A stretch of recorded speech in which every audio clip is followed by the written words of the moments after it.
আমি আপনাকে যে একটা আয়াত পড়ে শুনিয়েছি গোড়াতে, সেটা হলো সূরা আনকাবুতের 1 এবং 2 নম্বর আয়াত। এই আনকাবুত সূরার 1 এবং 2 নম্বর আয়াত আজকে আপনার আলোচনার বিষয়। তাতে আল্লাহ তাআলা কি বলছেন? মানুষেরা মনে করেছে, অর্থাৎ যারা ঈমানদার এরা কি মনে করেছে? আইয়ুতরাকু আইয়াকুলু আমান্না ওয়া হুম লা ইফতানুন। এরা কি মনে করেছে? যে আমরা যখন মুখে মুখে বলে দিয়েছি আমান্না, তার মানে আমি আল্লাহ রাব্বুল আলামিনের উপরে ঈমান এনেছি, আমি হলাম মুমিন।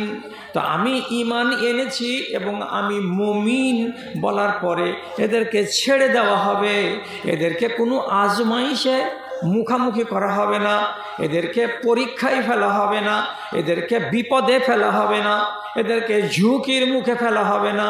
কেন? যে আমি হলাম মুমিন, এ কথাটা এরা ভেবে নিয়েছে। কিন্তু জেনে রাখো রে মুমিনেরা, তোমরা আমান্না বলেছ, এই জন্য তোমাদের সামনে ঝুঁকি থেকে গেছে, তোমাদের সামনে হক এবং বাতিলের লড়াই থেকেই গেছে। তোমাদেরকে প্রত্যেক যুগে জ্বালাবে, পোড়াবে, ভাজবে এবং তোমাদেরকে সব সময় পেরেশান করবে। কারা? তো আল্লাহর দুশমনেরা। ছেড়ে দিবে না, ছেড়ে কথা বলবে না। এই যুগে যারা ঈমানদার তাদের পিছে যারা বেঈমান, ঈমানের যারা দুশমন, তারা লেগে আছে। ছেড়ে রেখেছে কি? ছেড়ে রাখেনি। গত পরশুদিন রাজস্থানের কোর্টে রায় হলো, কি বলে? একটা স্কুল, বড় স্কুল, যেখানে ৭,৫০০ ছেলে মেয়ে লেখাপড়া করে, ওরা কেস করেছিল। কি রায় পেল? যে এখানে মুসলমান আর হিন্দু বলে কোনো কথা নেই। কোনো মেয়ে যদি তার মাথাকে ঢেকে স্কুলে আসে, তাহলে সেই মেয়েকে স্কুলে ঢুকতে দেওয়া হবে না। 250 জন মুসলমানের বেটি মাথা থেকে ওড়নি নামাবে না, আর গেট পাস তাদের হতে দেবে না।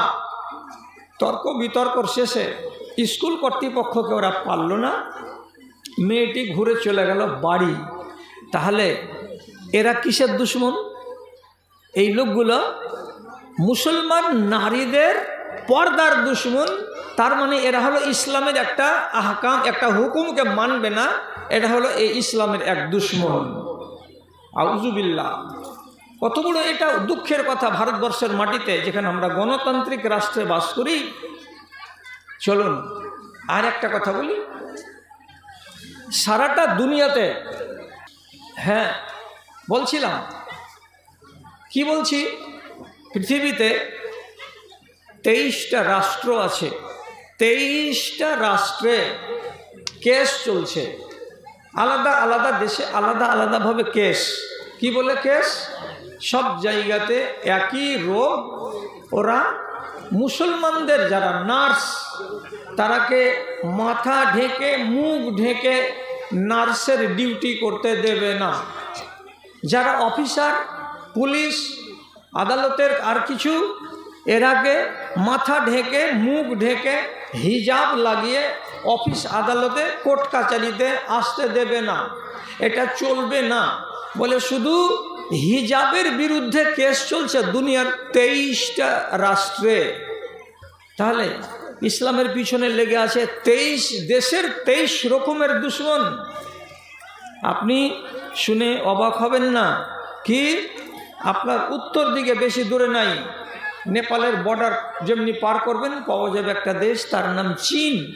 চীন দেশে যত মুসলমান আছে, এরা যদি সরকারি চাকরি করে, আর সরকারি চাকরি করা অবস্থাতে যদি সরকার জানতে পারে যে রোজা করে আছে, তাহলে ওর মাইনা সে মাসের কেটে নিবে।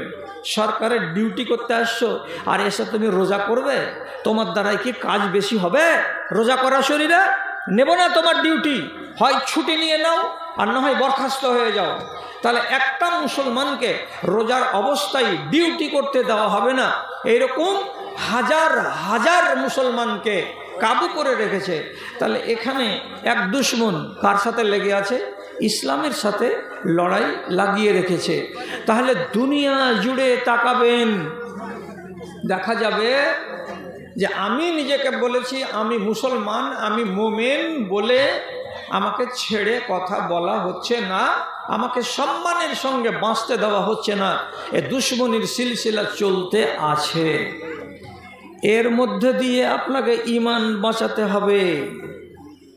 যতই জুলুম আসুক, যতই ঝড় তুফান বয়ে যাক, যতখানি সাধ্য আছে অতখানি সাধ্যের মধ্যে থেকে আপনাকে নিজের ঈমান বাঁচিয়ে চলতে হবে। এটাই হলো শেষ কথা।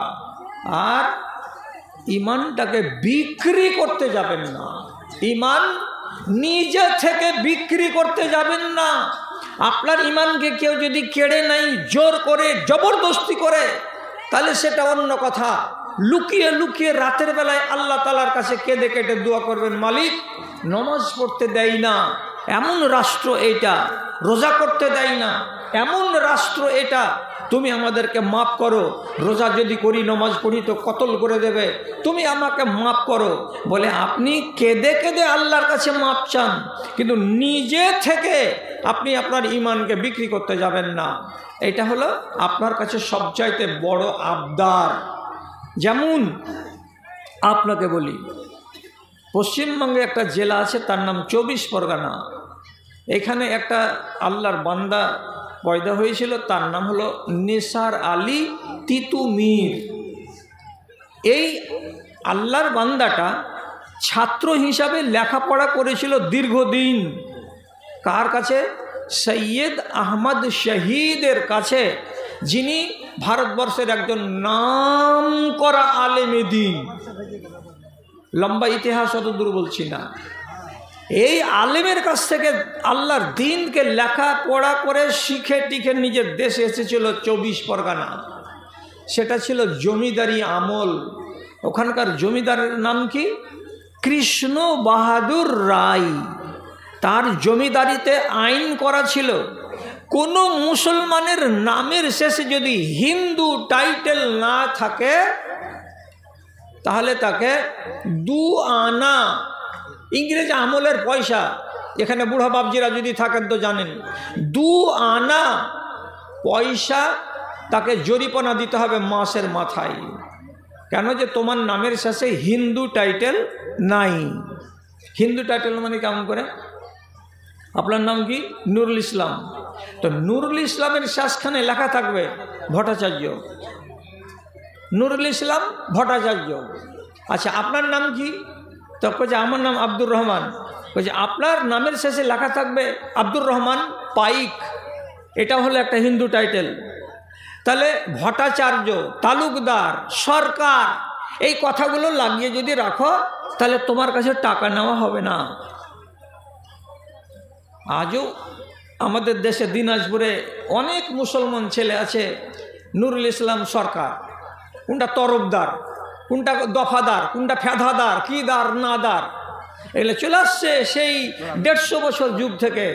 অথচ এগুলোকে লাত মেরে সরিয়ে দেওয়া দরকার, কিন্তু এরা সরাই না, জাত পরিচিতি হয়ে গেছে। 1 2 নম্বর কথা বলছি, তিতুমিরকে বলল কৃষ্ণ বাহাদুর রায়, যদি আমার স্টেটে তোমার ইসলামের দাড়ি রেখে ঘোরাফেরা করো তাহলে তোমাকে লাগবে 4 আনা 1 মাসের বিল। যদি 4 আনা দিতে পারো তাহলে দাড়ি রাখবে, আর যদি 4 আনা পয়সা দিতে না পারো জবরদস্তি করে আমার পুলিশেরা তোমাদের দাড়িকে দিনের বেলায় মাঝ রোডে খাড়ো করে ছেঁটে নিবে, কেটে নিবে। এই জন্য তিতুমির এবং তার যতটি বাহিনী ছিল সমস্ত লোকটিকে আল্লাহর দ্বীনকে বাঁচাবার জন্য 4 আনা করে সেই জামানার পয়সা মাস অন্তর দিতে হয়েছে, দিয়ে নিজের সুন্নাতকে বাঁচাতে হয়েছে। কেন এটা করেছিল তারা? ওদের যুক্তি এটাই, যতক্ষণ শক্তি চলবে ততক্ষণ পর্যন্ত আল্লাহর দ্বীনকে বিক্রি হতে দেব না। আল্লাহর দ্বীনটাকে কেনার জিনিস, আল্লাহর দ্বীনকে বিক্রি করার জিনিস নয়। যেমন করে হবে আল্লাহর দ্বীনকে বাঁচাতে হবে। আমি আল্লাহর দ্বীনকে যদি বাঁচাই তাহলে পরে রব্বুল আলামিন আমাকে ভালোবাসবেন, আর আমি হাসতে হাসতে খেলতে খেলতে আল্লাহর দ্বীনকে যদি বিক্রি করি তাহলে আল্লাহ রব্বুল আলামিন আমাকে রেহাই দেবেন না।